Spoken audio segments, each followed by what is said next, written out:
Okay भाई, तो आप लोगों को अकाउंट बनाना सिखा दिया, उसमें फ़ंड डालना सिखा दिए और आप लोगों को ट्रेड्स लेना भी सिखा दिया और एक ट्रेड मैं दे भी चुका हूँ ऑलरेडी आप लोगों को स्पॉट में। अब ये जो है ये सिग्नल्स वालों के लिए था, जो शुरू का हम लोग के जो 2 वीडियोस आप लोगों को दिए हम लोगों ने।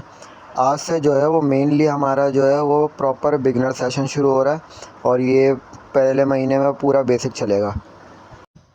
तो हमारा टॉपिक जो आज है वो है what is the best way to make money as a retail trader. अच्छा, रिटेल ट्रेडर कौन होता है पहले ये समझ लें आप लोग।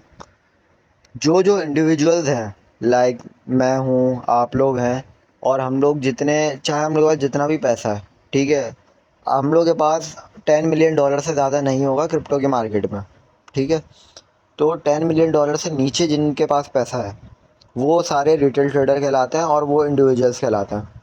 अब उसमें कुछ हज़ार वाले भी होते हैं डॉलर, और कुछ लाखों डॉलर वाले भी होते हैं, कुछ 100 डॉलर वाले भी होते हैं। ये सब रिटेल ट्रेडर कहलाते हैं।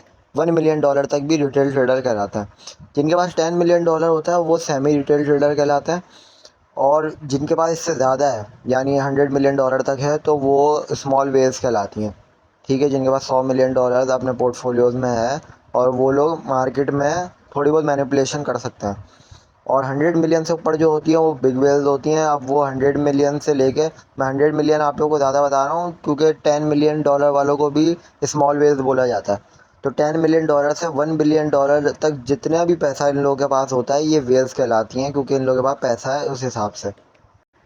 सबसे पहले आप लोगों को एज अ रिटेल ट्रेडर ये समझना बड़ा इम्पोर्टेंट है कि आप लोग मार्केट को समझो। आप लोग फेसबुक, आप लोग के पास इतनी सारी सोर्सेज होती हैं कि फ़ेसबुक से जाके कोई अपडेट ली, कोई सिग्नल लिया, फिर टेलीग्राम से कोई अपडेट, कोई सिग्नल लिया, और फला डिस्कॉर्ड के ग्रुपों में घुस गए। तो ये सब चीज़ें जो हैं आप लोगों के लिए और ज़्यादा कन्फ्यूजन का बायस बनेंगी, उल्टा ये कि आप लोगों के लिए आसानी करेंगी। ज़्यादातर लोगों को जब ट्रेडिंग का कुछ पता चलता है या ट्रेडिंग इन्हें सीखनी होती है तो सबसे पहले यूट्यूब की तरफ जाते हैं। और यूट्यूब में 95% वही कचरा स्टफ आप लोगों के पास पड़ा हुआ है। वो चार्ट पैटर्न्स, वो कैंडलस्टिक पैटर्न्स, वो 600 किस्म की लाइनें आप लोगों को लगाना सिखाएंगे, और सपोर्ट रेजिस्टेंस, ये सब चीज़ें आप लोगों का सिर्फ टाइम वेस्ट करेंगे। तो बजाय इसके कि आप लोग इन फालतू चीज़ों पर अपना टाइम वेस्ट करो, सबसे पहले आप लोग ये अंडरस्टैंड करो कि आपकी मार्केट फंक्शन कैसे करती है। फॉर एग्ज़ाम्पल, अगर आप लोग कोई कारोबार करने जाते हो, कोई आप लोगों ने रेस्टोरेंट खोलना है या कोई भी कपड़ों की दुकान खोलनी है, कुछ भी, तो आप लोग सबसे पहले ये हर चीज़ देखोगे, क्या इलाका कैसा है भाई, वहाँ का नेबरहुड कैसा है, वहाँ पे कारोबार आपका चलेगा नहीं चलेगा, आप लोगों को तो उस कारोबार का तजुर्बा है नहीं है, हज़ार किस्म की चीज़ें। तो इसी तरह क्रिप्टो की मार्केट भी है और दूसरी फाइनेंशियल मार्केट भी है कि इनके बारे में पहले आप लोगों को समझने की ज़रूरत है कि ये मार्केट वर्क कैसे करती हैं। और ये ट्रेडिंग भी कारोबार है, चाहे वो क्रिप्टो ट्रेडिंग हो, चाहे वो स्टॉक ट्रेडिंग हो, चाहे वो फॉरेक्स ट्रेडिंग हो, ये सब कारोबार का ही हिस्सा है। लेकिन नॉर्मल कारोबार के बनिस्बत ये 10 गुना इससे ज़्यादा मुश्किल है। क्योंकि नॉर्मल अगर आप लोग कोई कारोबार खोलते हो, फॉर एग्ज़ाम्पल जनरल स्टोर खोलते हो, तो आप लोग वो 1 महीने 2 महीने में आप लोग सीख जाते हो। नॉर्मल सा सिस्टम है उधर के, आप लोगों ने सस्ता ख़रीदना और महंगा बेचना है, बीच में आप लोगों ने सिर्फ मार्जिन कमाना उसमें। तो ये चीज़ें तो नॉर्मल आप लोग सीख जाते हो, लेकिन कि जहाँ आती है बात ट्रेडिंग की या क्रिप्टो ट्रेडिंग की या स्टॉक ट्रेडिंग की, तो ये सब नॉर्मल कारोबार से ज़्यादा डिफ़िकल्ट है। चाहे वो क्रिप्टो हो, चाहे वो स्टॉक हो, चाहे वो फॉरेक्स हो, ये तीनों जितनी भी फाइनेंशियल मार्केट्स में आप लोगों की ट्रेडिंग है, ये काफ़ी हार्ड है क्योंकि इसमें आप लोगों को हज़ारों चीज़ें देखनी पड़ती हैं। तो नंबर वन, आपकी जितनी भी फाइनेंशियल मार्केट हैं, चाहे वो स्टॉक हो, क्रिप्टो हो, या वो फॉरेक्स हो, तो ये टोटली मैनिपुलेटिव मार्केट है, स्पेशली क्रिप्टो, क्योंकि क्रिप्टो को मैनिपुलेट करना और इसको कंट्रोल करना बहुत इजी है। और जो आपकी बिग मनी और जो बिग वेल्स बैठी हुई हैं, इनके लिए बिल्कुल ही समझ लें लेफ़्ट हैंड की छोटी उंगली के बराबर है कि आप लोगों से पैसा छीनना और इसको मैनिपुलेट करना। एंड नंबर टू, क्रिप्टो का मार्केट कैप इतना ज़्यादा कोई है नहीं, ठीक है। यानी किसी के पास 5,000 10,000 बिटकॉइन भी पड़ा हुआ है तो वो आराम से आपकी मार्केट को हिला सकता है। तो वो बात तो आप लोग छोड़ दो कि 20,000 50,000 या किसी के पास 1 लाख बिटकॉइन हो, तो वो तो आपकी मार्केट का बुरा हाल कर सकता है। मार्केट से मुराद आपका बिटकॉइन, ऑल्ट कॉइन्स वगैरह वगैरह।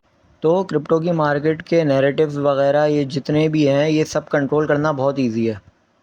तो राइट, आपकी फ़र्स्ट थिंग है मैनिपुलेशन। अब इस चीज़ को आप लोग स्टडी करो कि मार्केट मैनिपुलेटिव क्यों है।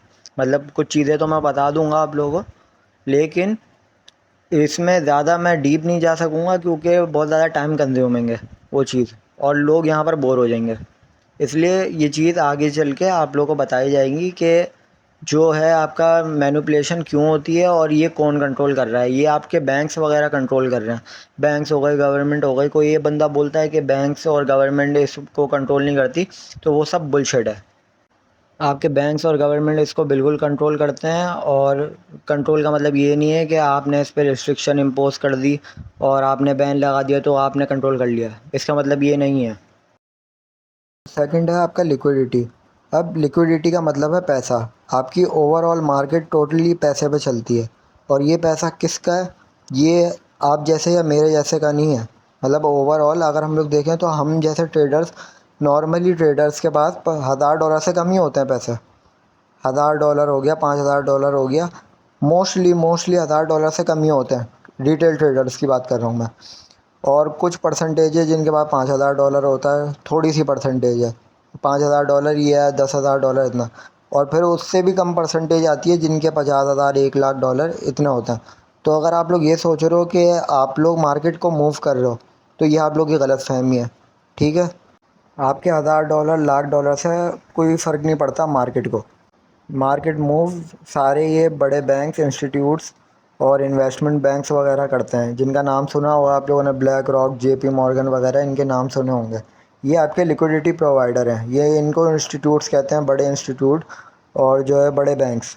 जो मैंने आप लोगों को बताया कि ब्लैक रॉक वगैरह, वैनगार्ड हो गया, ये बहुत सारे फाइनेंशियल इंस्टीट्यूट्स हैं, और ये बिलियंस ऑफ डॉलर की लिक्विडिटी प्रोवाइड करते हैं। सही है, इनका मार्केट में बिलियंस ऑफ डॉलर लगा होता है, और इनकी जो ये लोग फाइनेंशियल एसेट अपने जो मैनेज करते हैं वो ट्रिलियंस ऑफ डॉलर्स में है। यानी ब्लैक रॉक का $10 ट्रिलियन का जो है वो एसेट मैनेज कर रही है वो। तो उन इन ट्रिलियन डॉलर्स के सामने या बिलियंस ऑफ डॉलर्स के सामने आप लोग के हज़ारों डॉलर या लाखों डॉलर कोई अहमियत नहीं रखते हैं। तो इससे ये तो आप लोगों को समझ आ गया होगा कि मार्केट मूव आप लोग कभी नहीं कर सकते हो। ठीक है, अनटिल आप लोग के पास बिलियंस ऑफ डॉलर या ट्रिलियंस ऑफ डॉलर्स हैं। तो ये जितनी भी मार्केट मूव्स करती है वो इन बैंक्स के थ्रू करती है। और बैंक्स अलग अलग किस्म के होते हैं। इन्वेस्टमेंट बैंक्स होते हैं, आपके कमर्शियल बैंक्स होते हैं, हज़ार किस्म के जो है वो लिक्विडिटी प्रोवाइडर होते हैं। और इन लिक्विडिटी प्रोवाइडर्स यानी इंस्टीट्यूट्स और बैंक्स वगैरह का इतना रोल है इस मार्केट में। यानी अगर ये लोग एब्सेंस हो जाए ना, इन लोग की एब्सेंस हो क्रिप्टो की मार्केट में या किसी भी मार्केट में, चाहे वो स्टॉक हो, फॉरेक्स हो, तो आपकी मार्केट मूव ही ना करे। यानी आप और मैं मिलके भी ना बिटकॉइन को $1000 भी पम्प नहीं करा सकते, उसको ये डम नहीं करा सकते अगर ये लोग ना हो। तो ये चीज़ आप लोग अपने जहन में रखें, और ये काफ़ी इंटरेस्टिंग है। अब लिक्विडिटी पे मार्केट कैसे चलती है ये थोड़ा एक्सप्लेन करता हूँ। यानी लिक्विडिटी का मतलब तो पैसा है, ये वॉल्यूम है। अब फॉर एग्ज़ाम्पल अगर मुझे कोई सर्टेन कॉइन या कोई पर्टिकुलर कॉइन मुझे बाय करना है या लॉन्ग करना है, तो मैं उसे लॉन्ग करूँगा तो जो सामने वाला लिक्विडिटी प्रोवाइडर होगा, जो इंस्टीट्यूट होगा, वो वहाँ से शॉर्ट करेगा। अब मैं तभी लॉन्ग कर पाऊँगा क्योंकि कोई सामने वाला सेल करेगा तभी तो मैं ख़रीदूँगा उसे, या अगर मैं सेल करूँगा तो सामने वाला ख़रीदेगा। Same exact scene. अगर यही बात जो लोग कहते हैं कि भाई रिटेल वर्सेस रिटेल है, तो आप लोग 24/7 थोड़ी एक्टिव हो, या 24/7 आपका मार्केट में पैसा है कि मैं कुछ भी बेच रहा हूँ तो आप लोग इंस्टेंट ख़रीद लोगे। वो होते हैं आपके बैंक्स जो फ़ौरन ख़रीद लेते हैं उस वक्त और फ़ौरन बेचते हैं। अगर मुझे कोई ख़रीदना है तो वो फ़ौरन बेच देते हैं। रिटेल के पास इतना वॉल्यूम नहीं है कि वो जो है वो ख़रीद सके और बेच सके फ़ौरन। तभी ये 24/7 होती रहती है ये चीज़ें, और यही चीज़ें छुपाई हुई हैं। और लोगों को बोलते हैं कि रिटेल वर्सेस रिटेल है, जबकि ये रिटेल वर्सेस इंस्टीट्यूट है। तो सिंपली कोई ख़रीदेगा तो मैं बेचूंगा, कोई बेचेगा तो मैं ख़रीदूंगा। यहाँ पे सिंपल सीन है। और वो ख़रीद कौन रहा है, वो सामने वाला कौन है? वो इंस्टीट्यूट है, वो लिक्विडिटी प्रोवाइडर है आपका। अब इसके अलावा एक और चीज़ है जो मैं काफ़ी टाइम से लोगों को बता रहा हूँ, वो है आपका एल्गोरिथमिक स्ट्रक्चर। अब आपका रिटेल ट्रेडिंग बिहेवियर जो है, जैसे फ़र्ज़ करें गूगल के पास आपका गैलरी का एक्सेस है, आपके माइक्रोफोन का एक्सेस है, आपके कैमरे का एक्सेस है। इसी तरह फेसबुक भी है और भी दूसरा ऐप है। इसमें बहुत सारे चीज़ों पे आप लोगों को बाकायदा जब आप लोग डाउनलोड करते हो तो उसमें आप लोग से परमिशन मांगता है इस एक्सेस की। और ये सब चीज़ें आप लोगों की ट्रैक हो रही होती हैं कि आप लोग सोशल मीडिया पे क्या कर रहे हो, क्या मैसेज कर रहे हो, क्या तस्वीरें डाल रहे हो, ये सब चीज़ें आप लोगों की ट्रैक हो रही है। सेम इसी तरह आप लोगों की रिटेल ट्रेडिंग बिहेवियर जो है वो सब आप लोगों का ट्रैक कर कर ये जितने भी बैंक्स और इंस्टीट्यूट्स हैं जिनके पास आपका डेटा है कि आप लोग कहाँ पे लॉन्ग करते हो, कहाँ पे शॉर्ट करते हो, ये सब डेटा इनके पास है। और यही बिहेवियर आप लोगों का देखते हुए इन लोगों के पास बाकायदा एक रिटेल ट्रेडिंग स्ट्रक्चर है। और इसी वजह से 95% of the retail trader losses करते हैं, क्योंकि वो लोग उनका बिहेवियर समझ चुके होते हैं। और इसीलिए हम लोग को 95% में नहीं आना है, हम लोग को 5% में आना है जो सक्सेसफुल ट्रेडर हैं। और इसी के साथ साथ जो 95% आप लोग के इंटरनेट पे मवाद पड़ा हुआ है, यानी बहुत सारे लोग जो हैं कोई सर्च करता है कि बिगिनर जो है ट्रेडिंग या इंटरमीडिएट ट्रेडिंग, ये सब चीज़ें आप लोग जो सीखते हो। फॉर एग्ज़ाम्पल यहाँ पे आप लोगों के लिए एक सवाल या निशान है कि अगर सेम ही पैटर्न सब फॉलो कर रहे हैं तो ज़्यादातर लोग लॉस में क्यों हैं। और ये बाकायदा स्टैटिस्टिक्स है, 90 to 95% लोग लॉस करते हैं। तो वही पैटर्न ट्रेडिंग, वो वही सपोर्ट रेजिस्टेंस, तो ये पैटर्न बना लो, वो पैटर्न बना लो। अगर इसी में प्रॉफिट होता है और मार्केट इसी पे चलती है तो वो लोग प्रॉफिटेबल क्यों नहीं है, या अगर लॉस भी कर रहे हैं तो कम क्यों नहीं कर रहे। मतलब कम लॉस होना चाहिए ना, वरना आप लोग के सामने मैं मिसालें हैं मेरे पास, ठीक है, और आप लोग के सराउंडिंग में भी मिसालें होंगी कि आप लोग के दोस्त वगैरह कोई होंगे जो मोस्टली लॉस में होंगे। तो ये सब रिटेल ट्रेडिंग बिहेवियर उन सबको, जितने भी इंस्टीट्यूट वगैरह उनके पास ये डेटा है कि ये लोग इसी पे ट्रेड करेंगे या ये पैटर्न पे करेंगे। उनके पास सारा डेटा है कि इसका स्टॉप लॉस कहाँ पड़ा हुआ है, इसका लिमिट ऑर्डर कहाँ पड़ा हुआ है, ये सब चीज़ें, सब डेटा उनके पास है। अब इन बैंक्स को ये सारा डेटा कौन देता है, ये सब मैं आप लोगों को आगे जाके बताऊंगा, तो काफ़ी इंटरेस्टिंग है ये चीज़ें। तो लिहाजा ये सब चीज़ें आप लोगों को बताने का मकसद ये है, आप लोगों को सिखाने का मतलब ये है कि आप लोग एक अच्छे नज़रिए, एक सही नज़रिए के साथ इन सब चीज़ों को लेके आगे चल सको और सीख सको। नहीं तो आप लोगों का फ़ायदा नहीं है, आप लोग सारा लॉस कर दोगे। और मोस्टली मैं जानता हूँ कि ज़्यादातर ग्रुप में जितने भी बैठे हुए हैं जिन्होंने ट्रेड्स करी होंगी वो मोस्टली लॉस में होंगे, क्योंकि उनका बिहेवियर रिटेल ट्रेडिंग बिहेवियर होगा। 4-5 ट्रेड्स अगर प्रॉफिट में चली भी गई होंगी तो 15-20 फिर बाद में लॉस भी हुआ होगा। मोस्ट लाइकली यही है कि आप लोगों ने ज़्यादातर लॉस किया होगा ट्रेडिंग में। कोई ऐसा नहीं होगा जो बोलेगा कि मैंने 50 ट्रेड करी हैं और 50 की 50 प्रॉफिट में गई हैं। आई गारंटीड। बिल्कुल नामुमकिन सी बात है, ये मुआवजा होगा अगर हुआ तो। ओके, तो सेकंड है understand who the big players are. Big players are वही हैं जो आप लोग के की प्लेयर्स हैं, बैंक्स हो गए, इंस्टीट्यूट हो गए, हेज फंड, कॉरपोरेशंस वगैरह, बिजनेसमैन्स, और उसके बाद एक्सचेंजेस आपकी, और फिर जो छोटी मोटी आप लोग की वेल्स वगैरह होती हैं जो $50 मिलियन, $100 मिलियन का जो है इनका पोर्टफोलियो वगैरह होता है। तो ये सब जो है एक स्टेयर्स की तरह हैं। सबसे पहले जो आप लोग के की प्लेयर्स हैं वो यही हैं, बैंक्स हो गए, इंस्टीट्यूट, हेज फंड, कॉरपोरेशंस वगैरह। और ये जो है ये मेनली कंट्रोल करते हैं क्रिप्टो मार्केट को। कोई फेयर क्रिएट करना हो, कोई पैनिक क्रिएट करना हो, आपका main stream media, main stream narrative, और इसमें आपकी गवर्नमेंट भी शामिल होती है। तो ये सब ये लोग चीज़ें क्रिएट करते हैं और ये सब जो है मेन कंट्रोलर्स हैं मार्केट के। अब कोई बंदा अगर ये बोले कि आपकी क्रिप्टो वगैरह जो है वो कहीं से भी कंट्रोल नहीं है तो बिल्कुल ही वो स्टूपिड बंदा है, जबकि मैं जो बातें कर रहा हूँ वो ये साबित हैं। तो उसे बोलो भाई साबित करो कि ये कंट्रोल नहीं है। बहुत सारे लोग मुझे मिलते हैं जो बोलते हैं कि क्रिप्टो की मार्केट कंट्रोल नहीं है और क्रिप्टो फ्यूचर है, हालांकि जबकि किसी को भी नहीं पता कि फ्यूचर क्या है। और लोग समझते हैं कि ये कंट्रोल नहीं है, डिसेंट्रलाइज वगैरह, ये सब बुलशिट है। आपका पूरा मॉनेटरी निज़ाम, आपका पूरा फाइनेंशियल सिस्टम वगैरह, ये सब टोटली कंट्रोल्ड है। और ये सब कंट्रोल वही लोग कर रहे हैं, चाहे उसका ताल्लुक आपके सेंट्रलाइजेशन से हो, टेक्नोलॉजी से हो, मतलब जो जो चीज़ें जिसका ताल्लुक पैसे से है वो सब चीज़ें आप लोगों की कंट्रोल्ड हैं। इसी में एक इंटरेस्टिंग चीज़ ऐड करता हूँ जो शायद आप लोगों ने कभी नहीं सुनी होगी। रॉथस्चाइल्ड फैमिली है, ये तकरीबन 200-300 साल से दुनिया के सारे बैंक्स को कंट्रोल कर रही है, चाहे वो आपका पाकिस्तान का स्टेट बैंक भी क्यों ना हो। और जितने भी सूदी निज़ाम वगैरह चल रहा है वो इन्हीं की वजह से चल रहा है, और ये लोगों को पता नहीं है और लोगों ने ना सुनी है। इसी तरह क्रिप्टो की मार्केट में भी जो लोग बैठे हुए हैं, ये बड़े बड़े बिग प्लेयर्स जो बैठे हुए हैं, ये भी उन्हीं की किस्मों में आते हैं, और ये भी दुनिया को आगे जाके पता चलेंगी ये बातें। तो थर्ड जो है, learn about the industry first. अच्छा, ये तकरीबन हो ही चुका है क्योंकि आप लोगों को मैंने इंडस्ट्री के बारे में बता दिया है कि कैसी मैनिपुलेटिव मार्केट है और कैसे बिग प्लेयर्स जो हैं वो प्ले करते हैं मार्केट के अंदर, और कैसे मैनिपुलेट करते हैं लोगों को और कैसे उनके पैसे जो हैं वो लॉस करवाते हैं। तो ये तकरीबन हमारा हो चुका है थर्ड। फोर्थ पे चलते हैं, find out who runs the exchanges.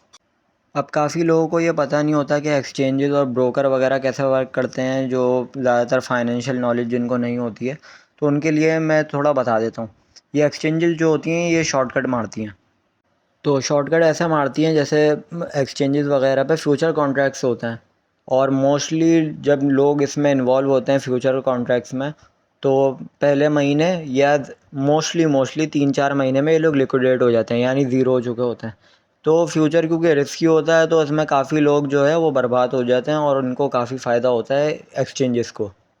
इसके अलावा जो फ्यूचर कॉन्ट्रैक्ट में ये लोग लिक्विडिटी प्रोवाइड करते हैं, जो लेवरेज वगैरह होती है आप लोगों की, ये इन्वेस्टमेंट बैंक्स आप लोगों को प्रोवाइड करते हैं। ये एक्सचेंजेस का अपना पैसा कोई नहीं होता, ये इन्वेस्टमेंट बैंक्स यानी इंस्टीट्यूट हो गए, बैंक्स हो गए, ये उनसे वो लिक्विडिटी मांगते हैं और उसके बदले में इन लोगों को वो डेटा प्रोवाइड करते हैं जो आप लोगों का एक्सचेंज पर होता है। यानी जब आप लोग ट्रेड लेते हो, जिसकी मैं बात कर रहा था कि स्टॉप लॉस कहाँ रखा हुआ है, आप लोगों की लिक्विडिटी कहाँ है, आप लोग कहाँ पे ट्रेड ले रहे हो, तो ये डेटा ये लोग उनको शेयर करते हैं। और फिर जो इन्वेस्टमेंट बैंक्स वगैरह होते हैं उनके पास सारा डेटा आ जाता है, और फिर वो आप लोग के अगेंस्ट ट्रेड करते हैं। यानी आप लोग जब लॉन्ग करते हो तो वो लोग शॉर्ट करते हैं।